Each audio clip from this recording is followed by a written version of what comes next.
नमस्ते दोस्तों, स्वागत है आपका मेरी नई कहानी में। मेरा नाम मीरा है। मेरी शादी आर्यन के साथ एक बड़े और इज्जतदार खानदान में हुई।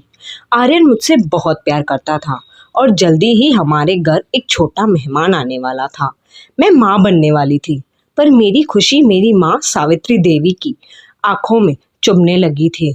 उन्हें लगा कि अगर मेरा बेटा हो गया ना, तो आर्यन की सारी प्रॉपर्टी मेरे नाम हो जाएगी और उन्हें वो हिस्सा नहीं मिलेगा जिसकी वो उम्मीद लगा के बैठी थी। सावित्री माँ ने मेरे साथ रहने का फैसला किया ताकि वो मेरी देखभाल कर सके। वो रोज रात को मुझे एक खास काढ़ा पीने को देती थी और कहती थी कि इससे बच्चा सेहतमंद होगा, तंदुरुस्त होगा। मैंने उन पे आंखें बंद करके भरोसा किया, पर कुछ ही दिनों में मेरी तबीयत बिगड़ने लगी। मुझे अजीब से चक्कर आने लगे और मैं दिन भर बेहोश रहने लगी।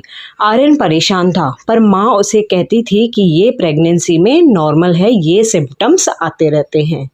एक दिन मैंने माँ को आर्यन के कमरे में आर्यन की माँ से झगड़ते हुए सुना। सावित्री माँ कह रही थी कि मैं मीरा को वो दवाई दे रही हूँ जिससे उसका बच्चा कभी दुनिया में नहीं आएगा, बस तुम मुझे प्रॉपर्टी के कागज़ पर साइन करने दे दो।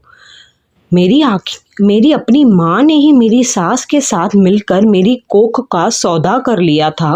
वो चाहती थी कि मैं कभी माँ न बन पाऊँ और ना ही बन सकूं, ताकि आर्यन मुझे घर से निकाल दे। ऐसी साजिश भी किसकी माँ रचती है अपने बेटी के लिए। उसी रात मैंने पीछे से माँ का पीछा किया। मैंने देखा वो किचन में एक काली शीशी से कुछ खतरनाक केमिकल मेरे दूध में मिला रही थी। मैंने तुरंत आर्यन को बुलाया और उसे ये शीशी दिखाई। जब आर्यन ने माँ से पूछा तो उन्होंने रोने का नाटक किया और मुझ पर ही इल्ज़ाम लगाया कि मैं पागल हो गई हूँ।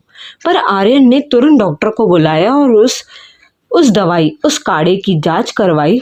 वो धीमा जहर था जो मुझे नुकसान पहुंचाए और मेरे बच्चे को भी। आर्यन ने पुलिस को कॉल किया और सावित्री माँ को उनके ही गुनाहों की वजह से जेल भिजवा दिया। मेरी सास को जो इस साजिश में शामिल थी, उन्हें भी आर्यन ने घर से निकाल दिया। आज मैं और मेरा बच्चा सुरक्षित हैं, पर मुझे आज भी डर लगता है कि एक माँ अपनी ही बेटी की ज़िंदगी कैसे बर्बाद कर सकती है, कैसे उसके साथ गंदा खेल खेल सकती है। लालच ने ममता का ही गला घोट दिया। कहानी कैसी लगी? अच्छी लगी हो तो लाइक, शेयर एंड सब्सक्राइब। अपनी राय कमेंट्स में ज़रूर देना।